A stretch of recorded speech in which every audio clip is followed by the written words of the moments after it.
Hello दोस्तों, आज हम क्लास 6 एनसीईआरटी हिस्ट्री का ये 9th चैप्टर करेंगे। इसमें हम देखेंगे कि व्यापारियों के बारे में हमें क्या कुछ पता चलता है, राजा और तीर्थयात्री कौन थे, उनसे हमें क्या कुछ जो एविडेंस मिलते हैं। तो यहाँ पर आप देख रहे होंगे कि हर एक चैप्टर से पहले ये एक छोटी सी स्टोरी दी होती है। तो ये बच्चे, छोटे बच्चों के लेवल के अकॉर्डिंग उनकी जो समझ को विकसित करने के लिए दी जाती है, ताकि उनको कनेक्ट किया जा सके चैप्टर के साथ। तो हम इसको नहीं रीड करेंगे, हम डायरेक्ट चैप्टर शुरू करते हैं। व्यापार और व्यापारियों के बारे में जानकारी हमें कैसे मिलती है, क्या जानकारी मिलती है। हमने देखा वहाँ पर पॉलिश वाले बर्तनों के बारे में पता चलता है, जो कि खूबसूरत थे, काफ़ी उन पर कलाकारी की जाती थी। कटोरियाँ, थालियाँ और उपमहाद्वीप के और पूरा स्थल मिले हैं। सवाल ये होता है कि इन जगह पर ये बर्तन आखिर कैसे पहुँचे। जहाँ पर हमें बर्तनों के एविडेंस मिलते हैं, वहाँ पर ये कैसे पहुँचे होंगे। ऐसा अनुमान लगाया जाता है कि जहाँ ये बनते थे, वहाँ से व्यापारी इन्हें ले जाकर और जगह पर बेचते थे, और फिर वहाँ पर उनको कुछ एविडेंस इस प्रकार से चले गए। दक्षिण भारत जो था, सोना, मसाले, खास का तौर पर काली मिर्च और कीमती पत्थरों के लिए प्रसिद्ध था। काली मिर्च की जो रोमन साम्राज्य में इतनी ज़्यादा मांग थी कि इसे काले सोने के नाम से बुलाते थे। व्यापारी इन सामानों को समुद्री जहाज और सड़कों के रास्ते पर रोम पहुंचाते थे। मतलब यहाँ पर दक्षिण भारत की बात हो रही है। सोना, मसाले, काली मिर्च यहाँ पर बहुत ज़्यादा होती थी। पत्थर काफ़ी फेमस थे यहाँ पर। काली मिर्च को रोमन साम्राज्य में मतलब इतनी ज़्यादा डिमांड थी कि यहाँ से लोग व्यापार करने के लिए आते थे और फिर वहाँ लेकर जाते थे। समुद्री जहाज़ों के जरिए व्यापार होता था मसालों का। दक्षिण भारत में अनेक रोमन सोने के सिक्के मिले हैं। इससे अंदाज़ा लगता है कि रोम के साथ बहुत अच्छा व्यापार चल रहा था, क्योंकि रोमन जब सिक्के मिले किसी भी कंट्री, किसी भी महाद्वीप को, इट मीन्स कि वहाँ का जो व्यापार था वो भारत के साथ बहुत अच्छा चल रहा है। ये देखिए, व्यापार से जुड़ी एक कविता दी है। व्यापार के हमें संगम कविताओं में भी मिलते हैं। समुद्री जहाज़ों पर लाए गए तेज तरार घोड़े, गाड़ियों पर काली मिर्च की गठरियाँ, हिमालय से मिले रत्न और सोना, दक्षिण की पहाड़ियों से चंदन की लकड़ियाँ, दक्षिण सागर के मोती और पूर्वी सागर के मूंगे, गंगा और कावेरी की फसलें, श्रीलंका से आए खादान, म्यांमार के बने मिट्टी के बर्तन और दुर्लभ कीमती आयात। तो ये सब मतलब कविताएं मिलती हैं, जिससे पता चलता है कि व्यापार मतलब कहाँ से क्या कुछ मिलता था। जैसे काली मिर्च की गठरियाँ लेकर जाते थे लोग, हिमालय से हमें रतन सोना वहाँ से मिलता है काफ़ी, दक्षिण सागर के मोती वहाँ के फेमस है, पूर्वी सागर के मूंगे, गंगा कावेरी की जो फसलें थी, जो धान होता था उसका भी व्यापार होता था। तो इसी तरह व्यापार के हमें एविडेंस मिलते हैं। व्यापारियों ने कुछ समुद्री रास्ते भी खोज निकाले थे। जब हम देखते हैं कि जो यूरोपियन कंट्रीज़ भारत में प्रवेश करती हैं, तो वो समुद्री रास्तों के ज़रिए आती हैं। इनमें से कुछ समुद्र के किनारे चलते थे, कुछ अरब सागर और बंगाल की खाड़ी पार करते थे। नाविक कौन होते? जो नाव चलाने वाले। मॉनसूनी हवा का फ़ायदा उठाकर अपनी यात्रा करते थे। जिसकी तरफ उन्हें पता है कि आज हवा का रुख इस तरफ है, तो वो अपनी नाव निकाल लेते थे, ताकि उन्हें फिर ज़्यादा देर तक उन्हें स्ट्रगल ना करना पड़े और वो जल्दी पहुंच जाए। अफ्रीका या अरब के पूर्वी तट से उपमहाद्वीप के पश्चिम तट पर पहुंचना चाहते थे। दक्षिण पश्चिमी मानसून के साथ चलना पसंद करते थे। इन लंबी यात्राओं के लिए मजबूत जहाज़ों का निर्माण किया जाता था। मतलब कि जहाज़ काफ़ी मजबूत बनाए जाते थे यात्रा करने के लिए, क्योंकि उस समय कोई और रूट नहीं होता था, समुद्री रूट होते थे। तो उसी वजह से जो जहाज़ों का निर्माण था वो काफ़ी अच्छी क्वालिटी का करते थे। समुद्रों तटों से जो राज्य लगे हुए थे, उपमहाद्वीप के दक्षिण भाग में बहुत बड़ा तटीय प्रदेश है।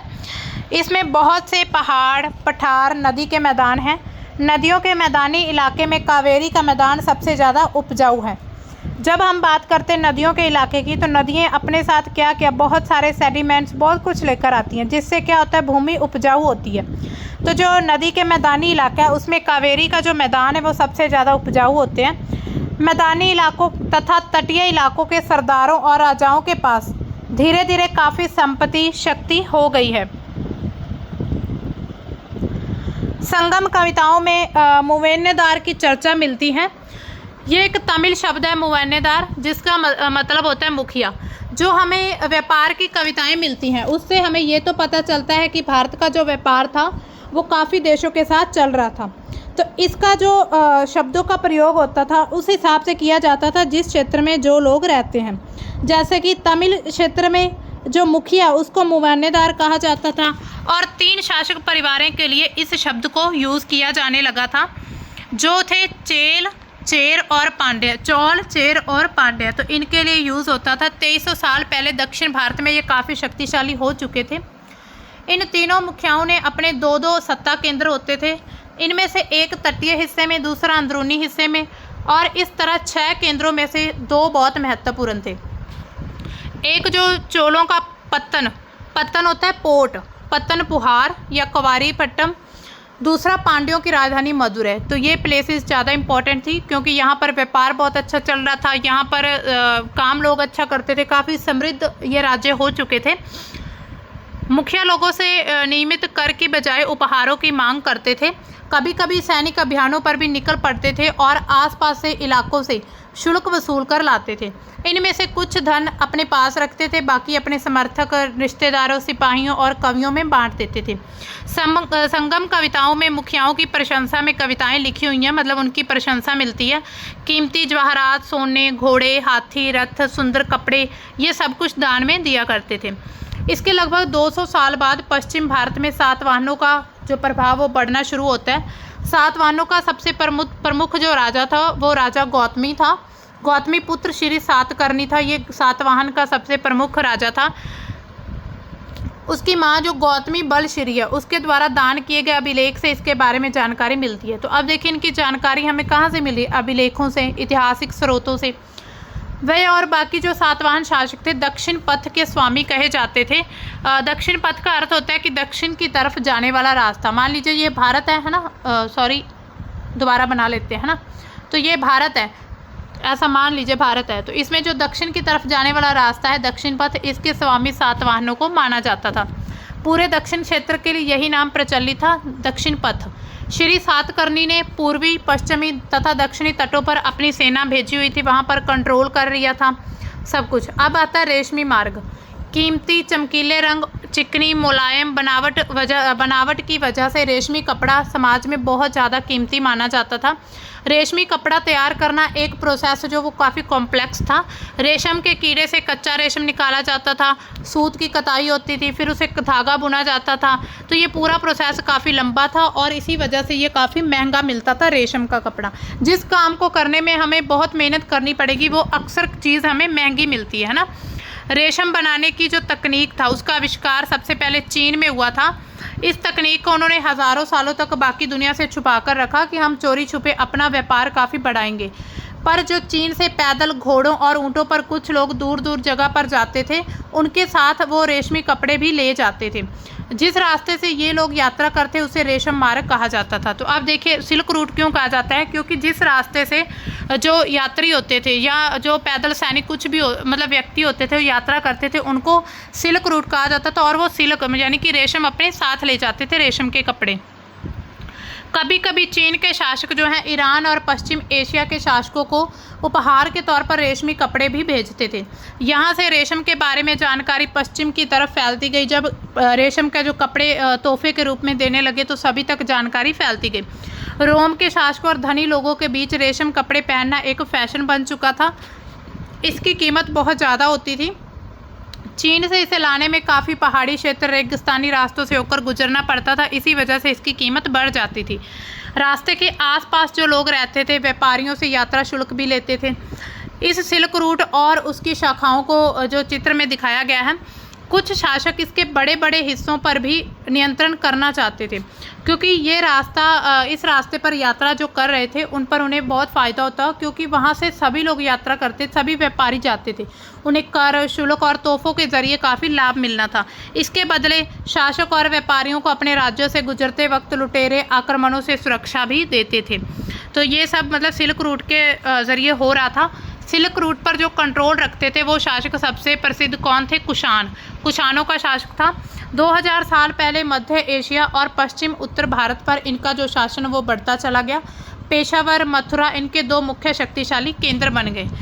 तक्षशिला भी इनके राज्य का हिस्सा था। इनके शासनकाल में सिल्क रूट की एक शाखा मध्य एशिया से होकर सिंधु तक बनाई जाने लगी। फिर यहाँ से जहाज़ों द्वारा रेशम पश्चिम की ओर रोमन साम्राज्य तक पहुँचता था। इस उपमहाद्वीप में सबसे पहले सोने के सिक्के जारी करने वाले शासक कुषाण थे।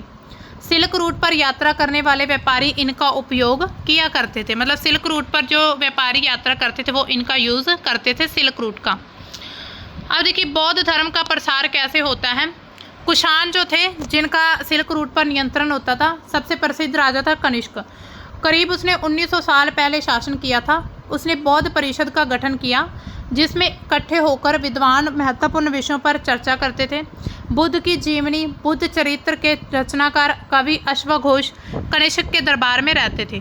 मतलब जो बुद्ध की जीवनी लिखने वाले जो कवि थे वो इसके दरबार अश्वघोष थे, वो कनिष्क के दरबार में रहने लगे। अश्वघोष और जब बुद्ध विद्वानों ने अपने संस्कृति में लिखना शुरू कर दिया था। वैसे तो बुद्ध ने जो प्राकृतिक भाषा में शिक्षा दी थी, लेकिन अब जो उनकी शिक्षाएं थी वो संस्कृत में लिखने जाने लगी।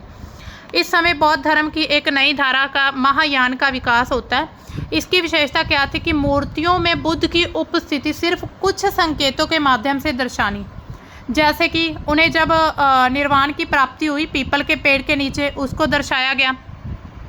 मतलब कि सिर्फ कुछ उपस्थितियों में ही मूर्ति बना सकते हैं। इसमें अधिकांश मथुरा में और कुछ तक्षशिला में बनाई जाने लगी थी। दूसरा परिवर्तन ये था कि बोधिसत्व को आस्था में बोधिसत्व में जो आस्था थी उसको लेकर था। बोधिसत्व वो होता है जो ज्ञान की प्राप्ति के बाद एकांतवास करते हुए ध्यान साधना करते। बोधिसत्व मतलब कि जिसको ज्ञान मिल गया, जिसने ज्ञान ले लिया, अब वो अकेले रहकर साधना, मेडिटेशन, पूजा पाठ या भक्ति करना चाहता है। लोगों को शिक्षा देने में और लेकिन ऐसा करने की बजाय जो लोगों को शिक्षा देने, मदद करने के लिए संसार में प्रवेश करते हैं उन्हें बोधिसत्व कहा जाए। धीरे धीरे बोधिसत्व की जो पूजा वो काफ़ी ज़्यादा लोकप्रिय, फेमस होती चली गई। पूरे मध्य एशिया, चीन और बाद में कोरिया, जापान तक भी ये फैलती गई। मतलब कि जो बोधिसत्व है वो परिवर्तन ये था कि एक तो ऐसा था कि जिसको शिक्षा की प्राप्ति हो गई, अब वो क्या करेगा, अपना एक जगह पर बैठकर एकांत वो वास करेगा, वहाँ पर मेडिटेशन, अपनी भक्ति, पूजा पाठ सारा कुछ करेगा। दूसरा ये व्यक्ति होते हैं कि अब इन्हें शिक्षा तो मिल चुकी है, अब ये बाकी लोगों को शिक्षा देने के लिए संसार में प्रवेश करेंगे। तो ये होता था बोधिसत्व। पहला परिवर्तन हमें मूर्तियों में देखने को मिलता है, दूसरा बोधिसत्व में। तो इसको महायान कहा जाता है। यहाँ पर आप मूर्ति देख सकते हैं, सांची के स्तूप की मूर्ति है। यहाँ पर वृक्ष और उसके नीचे जो आसमान है उसको खाली, जो ये आसन है इसको खाली दिखाया गया है।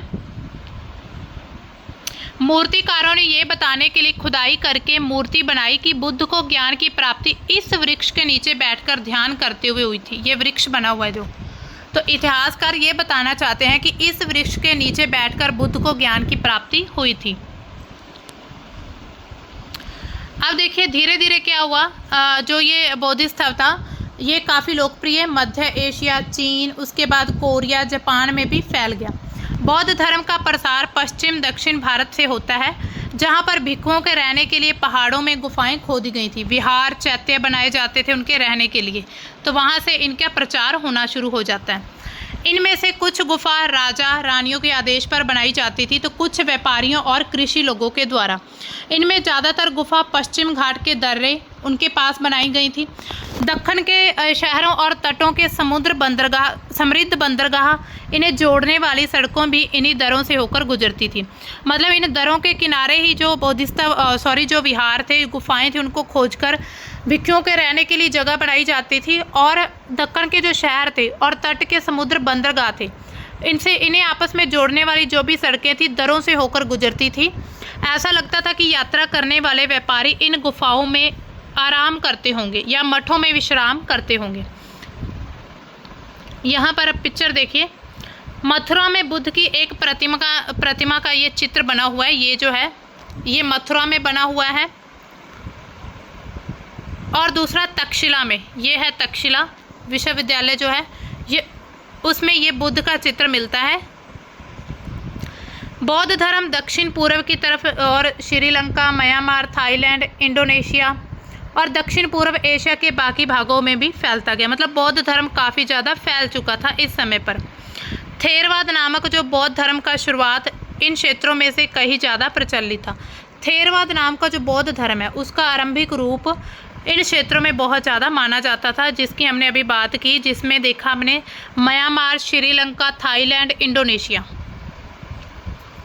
अब देखिए तीर्थ यात्री जो होते थे उनकी जिज्ञासा, मतलब कितने ज़्यादा क्यूरियस होते थे यात्रा करने के लिए। व्यापारिक काफिले जहाज़ों पर दूर दूर जाया करते थे। बहुत से तीर्थ यात्री उनके साथ निकल पड़ते थे। जो व्यापारी होते थे, व्यापार करने के लिए लोगों को एक जगह से दूसरी जगह जाना पड़ता था, तो उनके साथ जो तीर्थ यात्री थे वो भी निकल पड़ते थे। तीर्थ यात्री वो होते जो कि स्त्री पुरुष होते जो कि प्रार्थना के लिए पवित्र स्थानों की यात्रा करते हैं। मतलब कोई भी प्रार्थना करनी हो तो पवित्र स्थानों, आज भी हमें कहते हैं ना वो चार धाम यात्रा या तीर्थ स्थल यात्रा ना, तो इट मीन्स कि पवित्र स्थानों पर जाना चाहते हैं वो प्रार्थना करने के लिए। तो व्यापारियों के साथ साथ जो होते थे तीर्थ यात्री वो भी निकल पड़ते थे। इसी तरह भारत की जो यात्रा कौन करते हैं, चीनी बौद्ध यात्री तीर्थ यात्री जो थे फाहियान, वो काफ़ी प्रसिद्ध है। 1600 साल पहले भारत में आया था। श्वेतसांग 1400 साल पहले और उसके करीब 50 साल बाद इत्सिंग भारत में आता है। वे सब कुछ बुद्ध से जुड़ी जीवन की जो भी कहानी, जगह, प्रसिद्ध मठों को देखने के लिए भारत में आए थे। इनमें से हर एक जो तीर्थ यात्री था उसने अपनी यात्रा का वर्णन लिखा, मतलब अपनी यात्रा के बारे में वो वृत्तांत लिखते हैं, संस्मरण लिखते हैं, जिससे हमें जानकारी मिलती है। इन्होंने अपनी यात्रा के दौरान जो मुश्किलें आई थी उनके बारे में लिखते हैं कि काफ़ी जो यात्रा थी काफ़ी कठिन होती थी। इन यात्राओं में काफ़ी वर्ष लग जाते थे, कई वर्ष, जिससे जिन देशों और मठों को उन्होंने देखा उनके बारे में लिखा, किताबों में उनके बारे में लिखा, जिन्हें वो अपने साथ ले गए थे बाद में। अब देखिए फाहियान चीन जो है वापस कैसे लौटता है। फाहियान ने अपने घर चीन वापस लौटने के लिए अपनी यात्रा बंगाल से शुरू की थी। वह व्यापारियों के एक जहाज़ पर चढ़ा, मुश्किल से 2 दिन ही चल पाए कि एक समुद्री तूफान में फंस गया था। व्यापारी अपने जहाज़ को डूबने से बचाने के लिए उसमें से अपने माल को फेंककर जहाज़ को हल्का करने की कोशिश करने लगा। फाहियान ने भी अपने सामान को फेंक दिया, पर उन पांडुलिपियों और बुद्ध की मूर्तियों को नहीं फेंका जिन्हें वो भारत यात्रा के दौरान अपने साथ ले गया था। 13 दिनों बाद आंधी रुकी और उसने समुद्र का वर्णन इस प्रकार किया। समुद्र असीम है।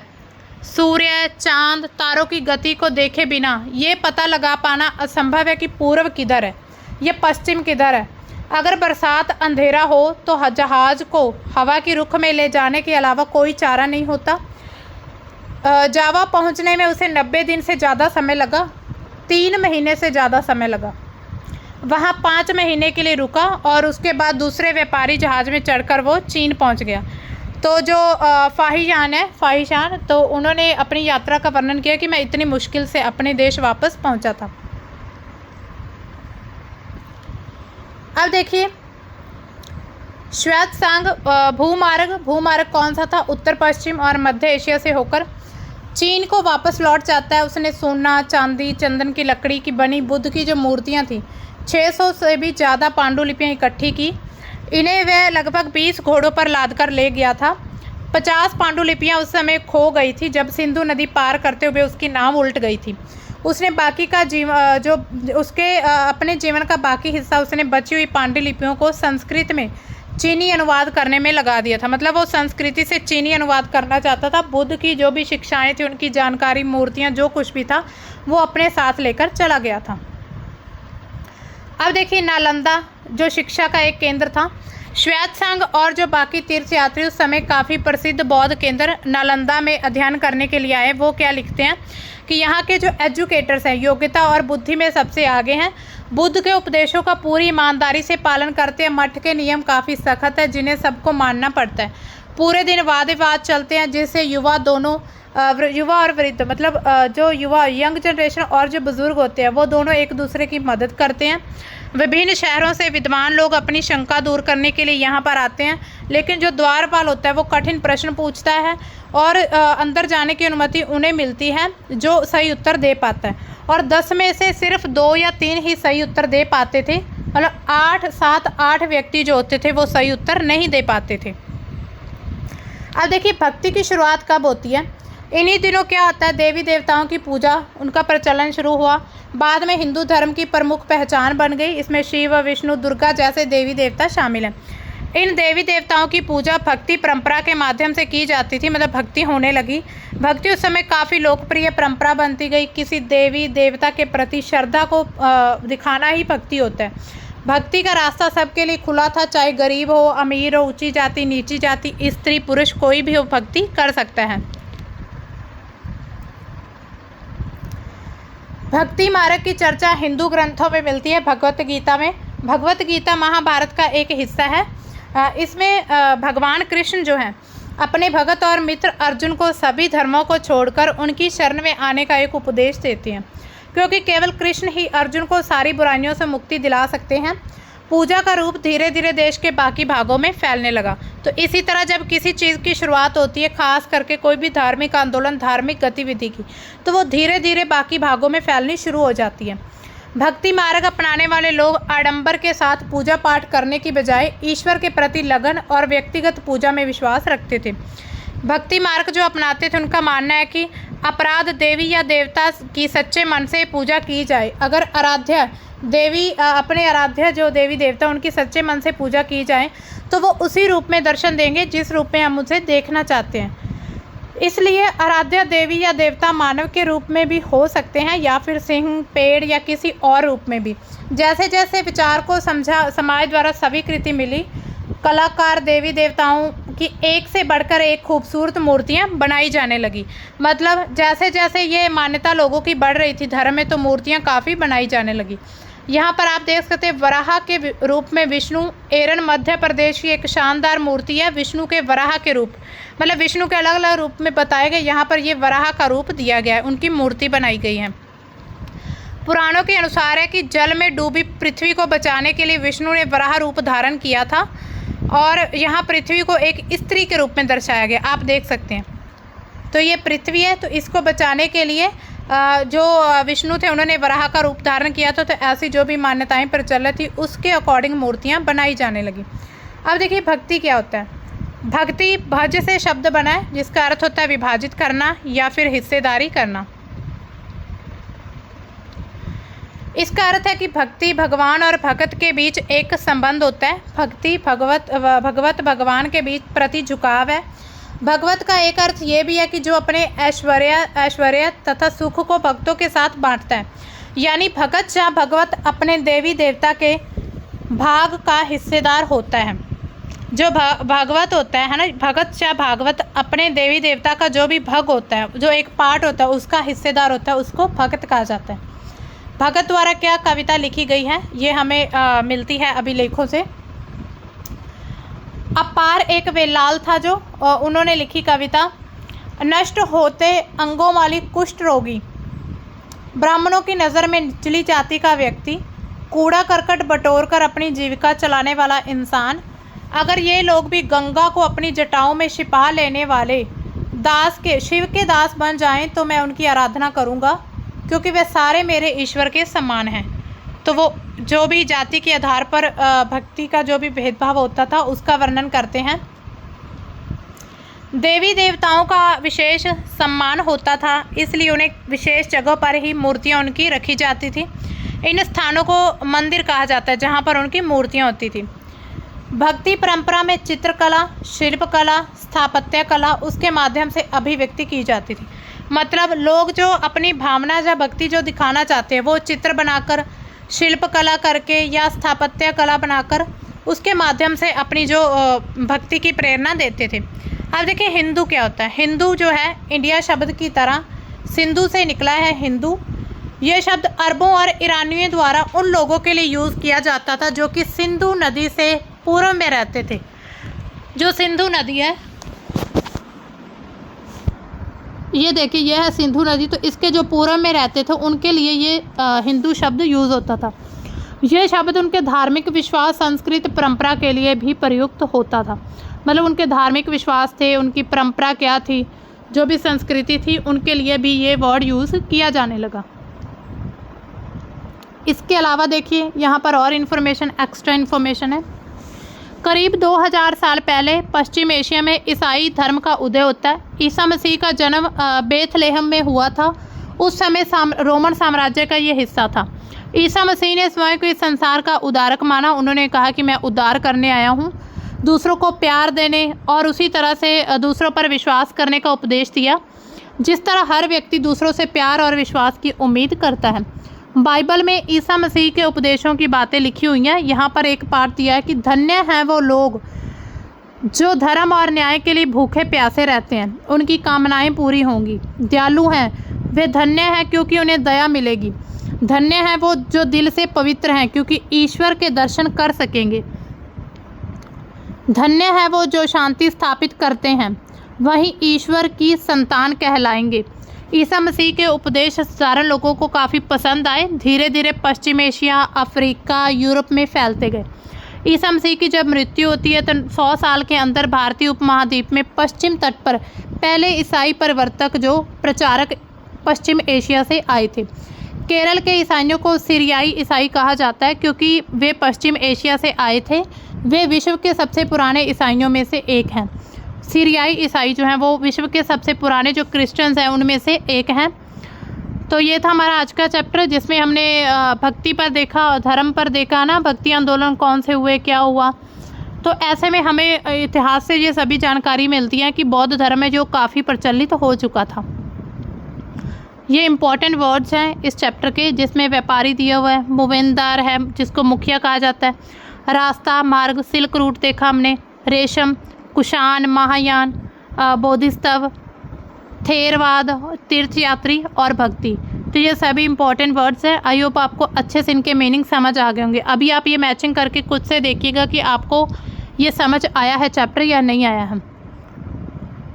यहाँ पर एक टाइमलाइन दी हुई है कि रेशम बनाने की जो कला है उसकी खोज लगभग 7000 साल पहले हुई। उसके बाद फिर चोल, चेर और पांड्य आए। फिर रोमन साम्राज्य में रेशम की मांग बढ़ती गई और पहले जो चीन था वो चाहता था कि हम चुपके से, चोरी छुपके, मतलब गुप्त तरीके से हम रेशम के कपड़े बनाएंगे, लेकिन धीरे धीरे वो प्रचलित होता गया।